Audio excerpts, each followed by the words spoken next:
Hello বন্ধুরা, আমি শুভ্রা রান্নাঘরে ভুরিভোজ চ্যানেলে আপনাদের স্বাগত জানাই।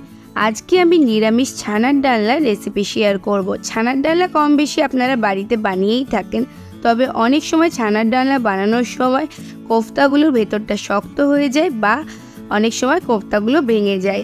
আজকে আমি যেভাবে বানাবো তাতে করে প্রত্যেকটা কোফতাই আস্ত থাকবে আর ভেতরটা একদম নরম তুলতুলে রসে ভরা হবে। চলুন তবে রেসিপিটা দেখে নেওয়া যাক।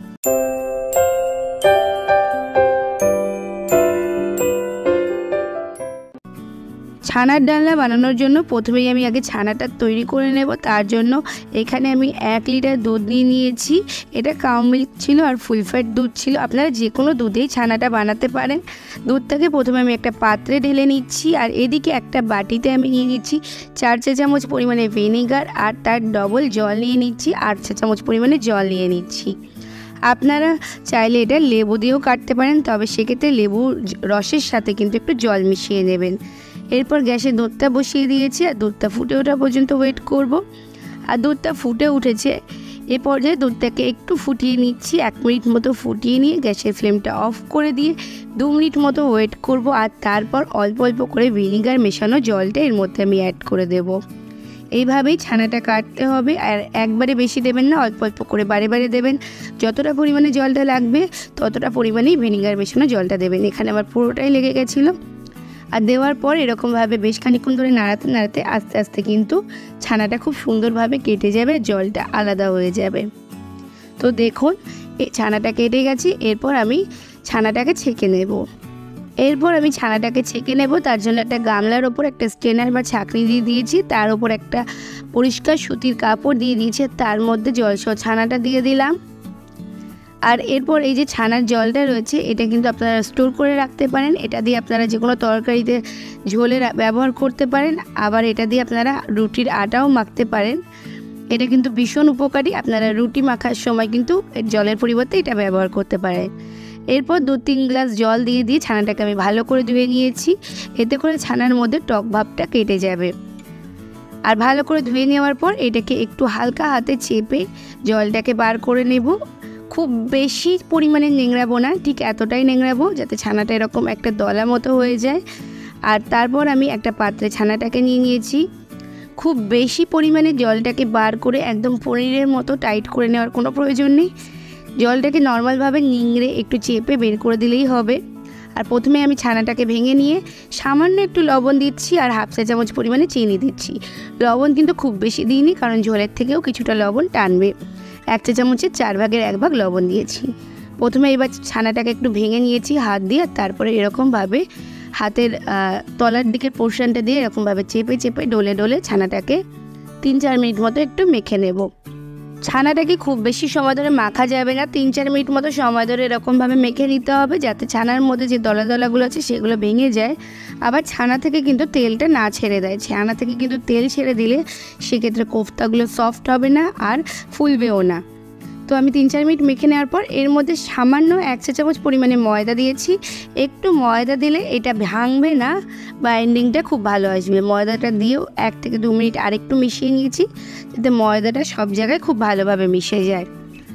এরপর আমি এটাকে পুরো একটা দলা করে নিয়েছি আর ছোট ছোট করে টুকরো করে কোফতার শেপ দিয়ে নিতে হবে। আমি একটু বড় বড় করে কোফতাগুলো বানাচ্ছি, আপনারা চাইলে একটু ছোট করেও বানাতে পারেন। এরকমভাবে আমি প্রথমে লেচির মতো ভাগ ভাগ করে নিচ্ছি যাতে করে সব কোফতাগুলো সমান পরিমাণে হয়।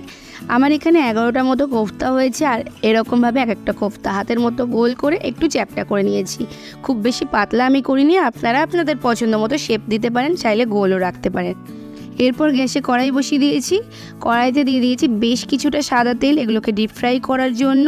তেলটা খুব ভালোভাবে গরম করে নিয়ে তারপরে গ্যাসের ফ্লেমটা লোতে দিয়ে কোফতাগুলো ছাড়তে হবে। কোফতাগুলো কিন্তু গ্যাসের ফ্লেমটা বাড়িয়ে রাখা অবস্থায় দেবেন না, তাহলে কিন্তু একবারে পুড়ে যাবে। আর যদি খুব ভালো করে তেলটা গরম না হয় তাহলে কিন্তু কোফতাগুলো কড়াইতে লেগে যাবে। এপিট ওপিট করে 2 পাশ লাল লাল করে সুন্দর করে ভেজে নেব। আমি একটু লাল কালার করে ভেজেছি, আপনারা চাইলে একটু লাইট করেও হালকা কালার করেও ভাজতে পারেন। এরপর উল্টে পাল্টে এরকম সুন্দর করে ভেজে নিতে হবে। লো ফ্লেমে রেখে ভাজবেন, এতেই কিন্তু ছানার কালারটা খুব তাড়াতাড়ি চলে আসবে। আমি পাশের গ্যাসে 1 কাপ মতো গরম জল করে নিয়েছিলাম কোফতাগুলোকে ভেজে, কিন্তু ডিরেক্ট সেই জলের মধ্যেই তুলব, এতে করে কোফতাগুলো ভীষণ সফট হবে।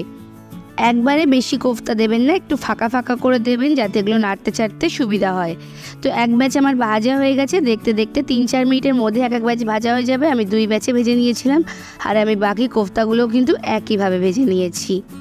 এরপর আমি একটা মশলার মিশ্রণ তৈরি করে নেব। তার জন্য একটা বাটিতে 2 চা চামচ পরিমাণে আদা বাটা নিয়ে নিয়েছি, 1 চা চামচ জিরে গুঁড়ো, 1 চা চামচ নিয়েছি ধনে গুঁড়ো, 1/2 চা চামচ নিয়ে নিয়েছি হলুদ, নিয়ে নিয়েছি 1 চা চামচ লবণ, লবণটা অবশ্যই স্বাদ বুঝে দেবেন। আর এখানে দিয়ে দিচ্ছি 1 চা চামচ কাশ্মীরি লঙ্কার গুঁড়ো, এটা কালারের জন্য, এতে কিন্তু ঝাল হবে না।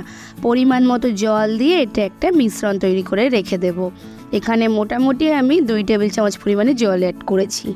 আর আমার মিশ্রণটা তৈরি হয়ে গেছে, এটাকে আমি রেখে দেব। আর কোফতা ভাজার পর কড়াইতে যে তেল ছিল সেই তেলেই আমি ডুমো ডুমো করে কাটা একটা বড় সাইজের আলু দিয়ে দিয়েছি।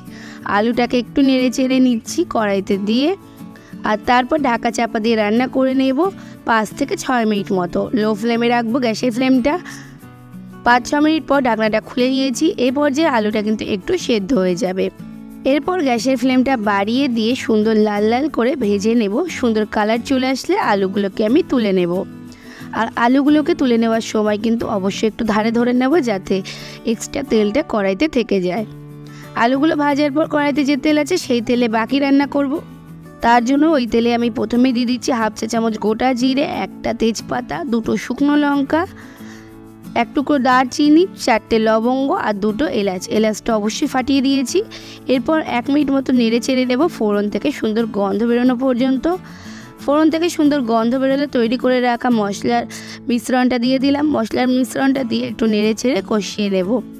হাই টু মিডিয়াম ফ্লেমে দিয়ে 4 থেকে 5 মিনিট মশলাটাকে খুব ভালোভাবে কষিয়ে নেব, যতক্ষণ না মশলা থেকে তেল ভেসে উঠছে।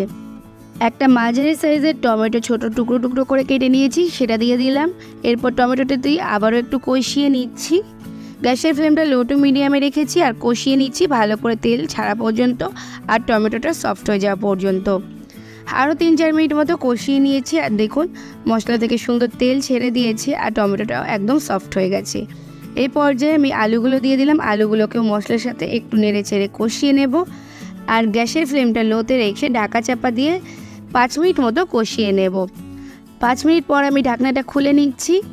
এই পর্যায়ে কিন্তু খুব সুন্দর করে মশলাটা আলুর সাথে কষানো হয়ে গেছে আর আলুটাও সেদ্ধ হয়ে গেছে। দিয়ে দিলাম 2 চিমটি পরিমাণে হিং আর 1 চা চামচ লাল লঙ্কার গুঁড়ো, 2 চা চামচ পরিমাণে জল অ্যাড করে সমস্ত কিছু আবারও একটু কষিয়ে নিচ্ছি, যতক্ষণ না মশলা থেকে আবারও তেল ছেড়ে দেয়। হিংটা রান্নাতে এই পর্যায়ে ব্যবহার করবেন, তাহলে হিঙের গন্ধটা একদম শেষ অবধি রান্নার মধ্যে থাকবে। কিন্তু ফোড়নে দিলে কিন্তু অনেক সময় রান্না শেষে হিঙের গন্ধটা পাওয়া যায় না। আর নিরামিষ রান্নায় কিন্তু একটু হিং দিলে ভীষণ ভালো লাগে। সমস্ত কিছু একটু নেড়ে চেড়ে মিশিয়ে নিয়ে দিয়ে দিলাম গরম জলে ভিজিয়ে রাখা কোফতাগুলো দিয়ে আবারও একটু নেড়ে চেড়ে মিশিয়ে নিচ্ছি। আমার এই পর্যায়ে একটু জলের প্রয়োজন ছিল, আমি আরেকটু জল অ্যাড করেছি। কোফতাগুলো কিন্তু জল টেনে আগে থেকেই বেশ বড় বড় হয়ে গেছে, তাই ঝোল যতটুকু লাগবে সেই বুঝেই জলটা অ্যাড করবেন। কোফতায় কিন্তু আর ঝোল টানবে না। আর এরপর আমি ঢাকা চাপা দিয়ে গ্যাসের ফ্লেমটা লোতে দিয়ে 5 মিনিট রান্না করে নেব, এতে সমস্ত ফ্লেভারগুলো ভালোভাবে ঢুকে যাবে কোফতার মধ্যে। 5 মিনিট পর ঢাকনাটা খুলে নিয়েছি আর একদম শেষে দিয়ে দিচ্ছি 1/2 চা চামচ মতো গরম মশলা আর সামান্য একটু ঘি। এতে বেশ সুন্দর একটা গন্ধ আসবে। নেড়ে চেড়ে সমস্ত কিছু মিশিয়ে নিয়ে গ্যাসের ফ্লেমটা অফ করে দিয়ে 5 মিনিট স্ট্যান্ডিং টাইম দিয়ে গরম গরম সার্ভ করে দেবো ছানার ডালনা। অসম্ভব ভালো খেতে হয় লুচি, রুটি, পরোটা, ভাত, পোলাও বা ফ্রাইড রাইস, যে কোনো কিছুর সাথে এই রেসিপিটা ট্রাই করতে পারেন। ভীষণ ভালো খেতে হয়। আমার রেসিপি ফলো করে একবার বাড়িতে বানিয়ে দেখবেন। প্রত্যেকটা কোফতার মধ্যেই কিন্তু খুব ভালোভাবে রস ঢুকেছিল। আমি একটা কেটে দেখিয়ে দিচ্ছি, দেখুন কতটা সুন্দরভাবে এর মধ্যে রস ঢুকেছিল আর ভেতরটা কিন্তু ভীষণই সুন্দর করে ফুলেছিল।